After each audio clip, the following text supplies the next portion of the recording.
Joo.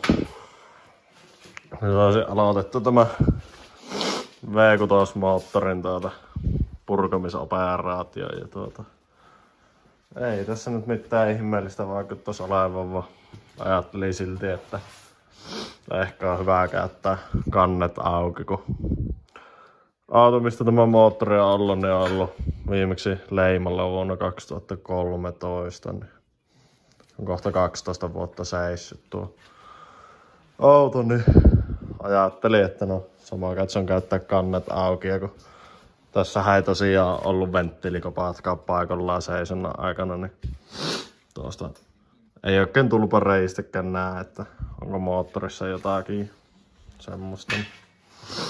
Tosiaan täällä on imuventtiileitä ollut auki. Ja osassa ainakin oli roskia silloin kun otin pois, ja nyt niitä enää näy, niin nehän on tietenkin tuolla koneessa.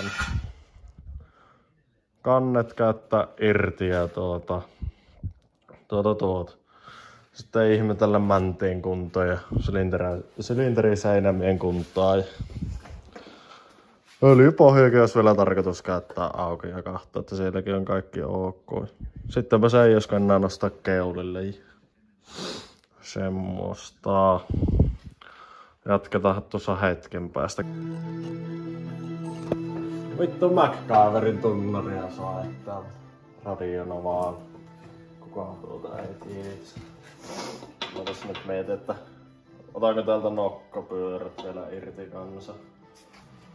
Tämmösen levyyn takana on nuo nokka-akselit, mutta seuraavaksi ehkä voisi ruveta purkamaan imusarjan laippaan täältä irti. Ruvetaan touhuun.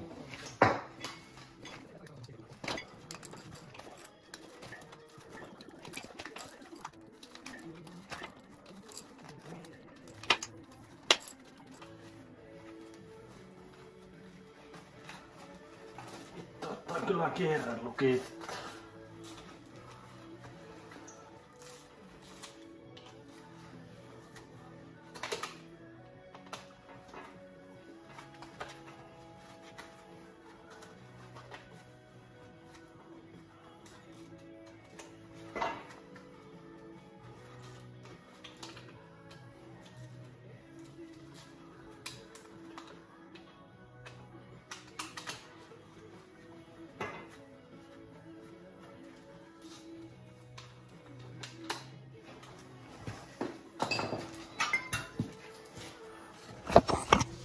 Niin, että se taas löysytty imusarjan laippaan. Vissiin katson tästä näin lähtee nostamaan. Ottanko tuossa nuo pultit ihan ensin.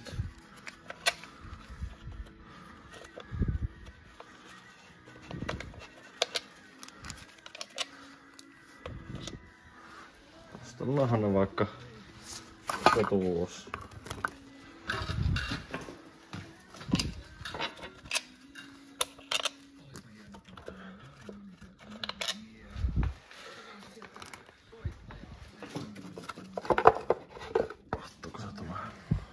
Semmonen sellainen imusarjan laippa. Mitä ajuu, että mitä tohon päälle tulee, kun en oo purkanut noita ite pois, vaan edellinen oli purkanut. No, eikä se tuossa vielä selvi. Joo. Sitten homman nimi ihan se, että taisinko mä näkymään tuolla kameralla, niin tuolla on justi se jotakin. Näissä muissakin oli vaaraan. Se saattaa olla parempi nyt tosiaan käyttää auki. Tuolta löysyttää seuraavaksi tuo systeemi kansien välistä. Sittenhän saa alkaisi näyttämään silleen, että voidaan nokka-akseleita ruveta löysäämään. Koeajat uuden Explorerin, Caprin tai Mustang Mach-Een. Saat lahjaksi autopesun. 2. Arvomme kaikkien koeääneiden kesken. Eikä polta 300 € lahjakortteja Giganttiin. Ja 3. Jaa, eipä se noo. Ei oo. Luonnollisesti huippuedut. Parat koeajosi heti tänään osoitteesta Ford.fi ja suuntaa Ford-liikkeeseen hyödyntämään edut. Nähdään koeajolla. Me normaalissa rakastamme aarteen esintää. Siksi pidämme huolen siitä, että myymälöidemme hyllyille tulee satoja uutuuksia joka viikko. Tunnettujen tuotemerkkien Tämä on kuulemma valikoiman semmonen, lisäksi joka löydät siis myös menee yleensä jättimäisiä tukkoon. tuoteuutuuksia aina kun vierailet Tämä pitää myymälössämme. muistaa putsata. Tornaliin. Kyllä se 24 oli. Kyllä sillä ainakin kiinni saa.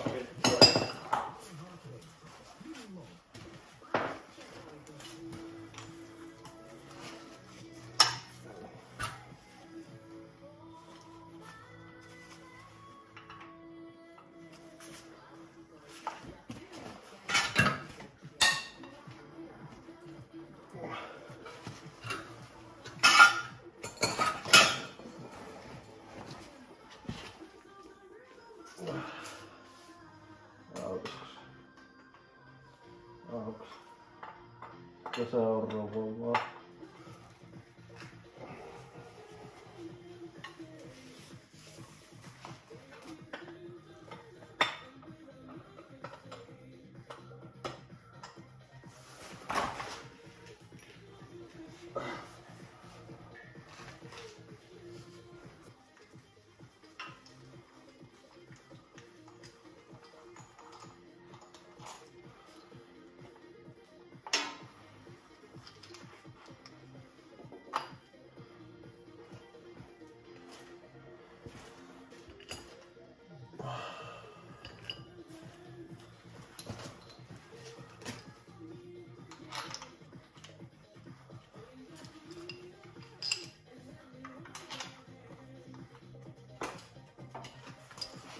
Vielä nuo 2 muuta tosta.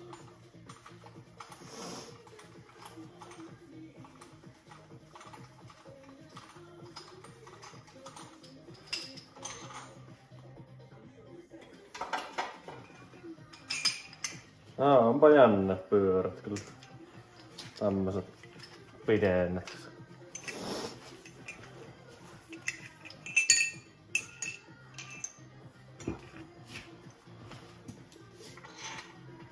Niin, totta kai se pitää V-kannassa olla.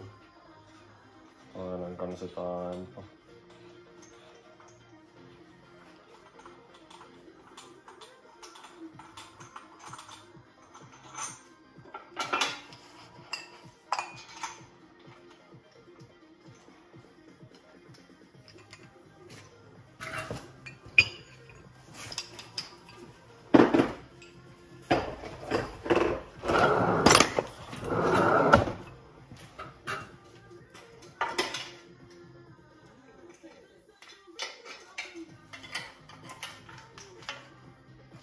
Jaa, Naku-anturikin halus lähteä matkaan. Tuolla on näköjään toinen johto. Tota ei kauheammin kyllä kestä väännellä, kun mä sitten enemmän paikalla.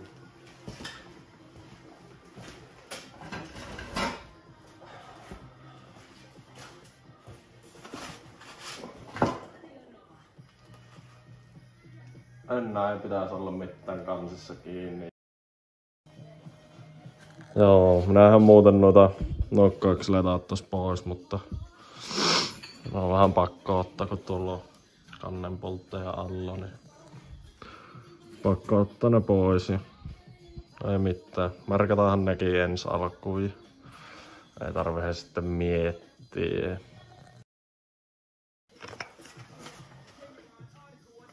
Eiköhän nämä voi merkata ihan 1, 2, 3 ja 4. No. Sitten ruvetaan tähän irrottelemaan.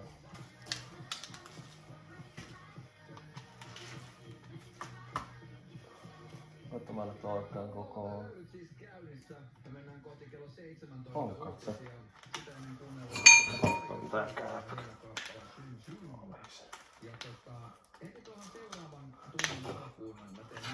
On mä kyllä joku ainakin kiristänyt. Saa näitä ihan tosiaan avata.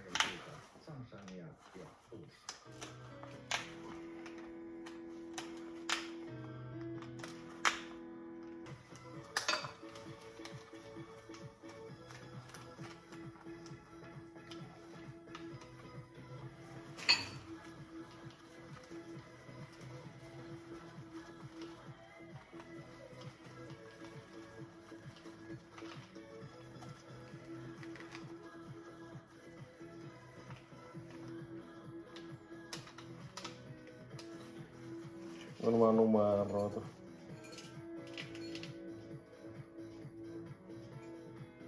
Ai saatana. Täällä on numero, täällä 2 ja täällä 6 ja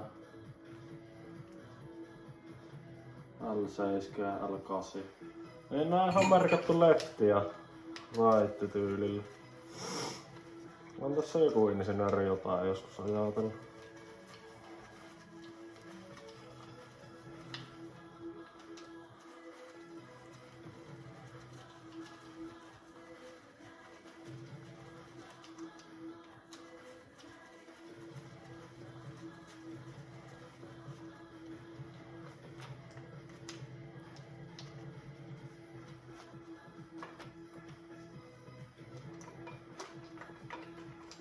Saatana, miksi se ei tule jossain?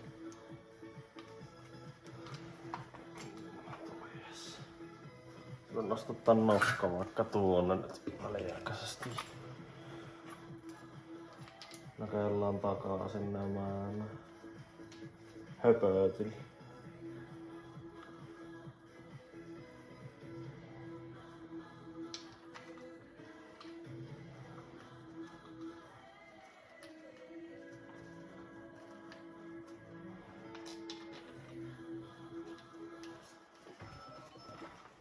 Kimmo ja Radio Novan aamu, miten voin auttaa? Semmosta vaan, että onks liikaa pyydetty päästä tyttöystävän kanssa vähän fiinimmin syömään? Viiniravintola-ilta 2 tilattu. Järjestyy! Tuolla näkyy ne. Tuollakin on lehtiä. On sitä evästä täällä aika paljon. Nostajat näyttää aika likaisilta. Ja sitten tuolta kun otetaan pois, niin laitetaan kunnon öljykylpyyn, niin me saadaan ehkä vielä elvytettyä. Ja jospa nää ei ihan kauheasti ole ottanut ruostetta, niin kuin nämä nokat on päässyt ottamaan, mutta en usko, koska näissä yleensä pysyy öljy sisällä, kun ne on oikein päin. Ja kun jatketaan kannen irrotuksessa. Mä olisi hyvä ehkä aloittaa. Aloitetaan ulkoa. Tämä saa hauska. Autossa kiinni.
Joo, kyllähän täällä kaikki näyttäisi olevan vähän ordelingissä molemmilla puolilla ja kansien löysäminen ei kyllä mennä hukkaan, kun täällä näkyy. Vesikanavat vähän näyttäisi olevan tukossa.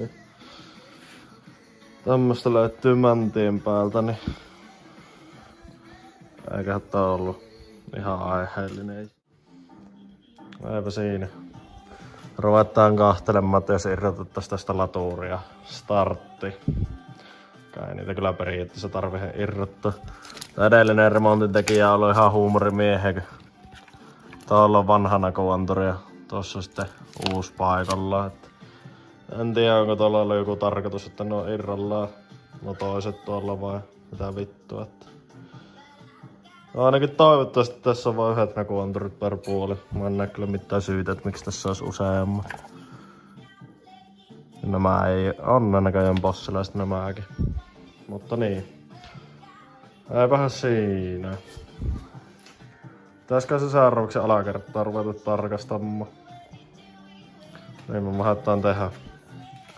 Tää öljyä en tiedä onko koneessa, niin ne pitää seuraavaksi laskea pois. Ensin siivoan kyllä täältä alta nämä paskat ja jatketaanhan sitten lisempää.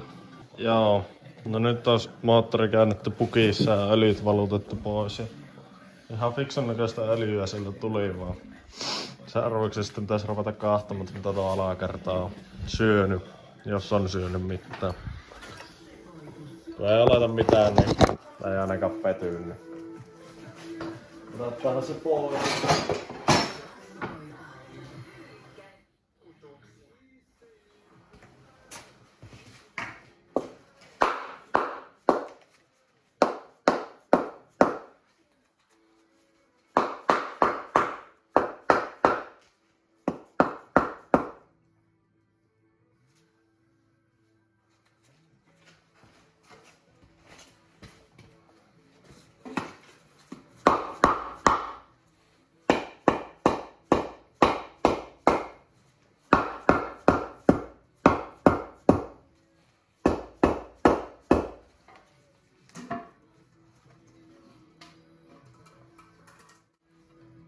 Ehkä tämäkin oli aiheellinen. Moro! Joo. Siinä se alakerta nyt ois ja siinä on loiskelevy eessä ja tämä sihti, niin otetaan sihtikin pois tosta ja se ei edes näyttäisi olevan pahemmin tukossa, että semmosia. Seuraavaksi sitten voitais erotella tosiaan tuo ja katsellaan alakerran kuntoa vähän se silmämäärästä ja kokeilla vähän sitä. Jatketaanpa sitten. Joo, otin sen äskeisen koko paskan tästä pois ja löysin sitten kun löysin sitä, että vittu nehän oli runkolaakerippukkien pultit. Mä ihmettelin, että miten ne on kiinni. Nää oli saatana runkolaakerippukkien pultit, niin nyt on runkolaakerit auki vaan. Nyt ei tehdä mitään radikaalia, niin ei pitäisi haitata vaan. Kokkailenpa tuosta vaikka tuota. Ei tunnu väljällei. Ei tunnu väljällei. Ei, nämä vaikuttais ihan ehiltä, että ei mitään omituista. Jos ne tuossa heilas, niin ehkä sanomat tekis selvää, että tuossa ihan entinen se kone. Se kolisis helvetisti käydessä. Vaikuttavat ihan asiallisilta. Täällä on triggerikehäkin kiinni, niin ei siinäkään mitään ihmeellistä. Että periaatteessa hyvän puuttusoksen jälkeen niin alakertavan takas nippuun vaan. Eikä tämä on ollut tämän videon osalta tässä. Ja tää laittaa osaa tilluuseen, niin sitten saa tehtyä kasausvideo. Ja sitten sitä voitais ruveta ihmettelemään auton kiinni. Niin se on niitä seuraavia etappeja. Voitais ehkä vielä käydä kahtomassa, että millaisia autoja tämä tulee. Elikkä joo, täällä on vakivahva X20X EV-moottori. Tämä on Opel Vectrasta otettu 190 000 ajettu moottori. Tätähän ei tarvis vaihtaa, mutta minähän haluaa pientä piristystä tähän autoon. Meillä haluaa se pitää niinku semmosena käyttöautona, että jos sillä haluaa ajaa päivittäin, niin se onnistuu. Tähän se olisi tosiaan tarkoitus laittaa tämän moottorin tilalle. Jollakin varmaan herää kysymyksiä, että no, miten se mahtuu, niin en vielä itekään tiedä, mutta kuuleman mukaan, kun imusarja tulee tähän näin moottorin päälle, niin sitä pitäisi muokata sen verran, että se mahtuu olemaan tämän jarrutehosteen kanssa. Niin katsotaan sitten, että mitä siihen keksitään ratkaisuksi, mutta kaiken kaikkiaan ei pitäisi olla mahdoton projekti. Semmosia.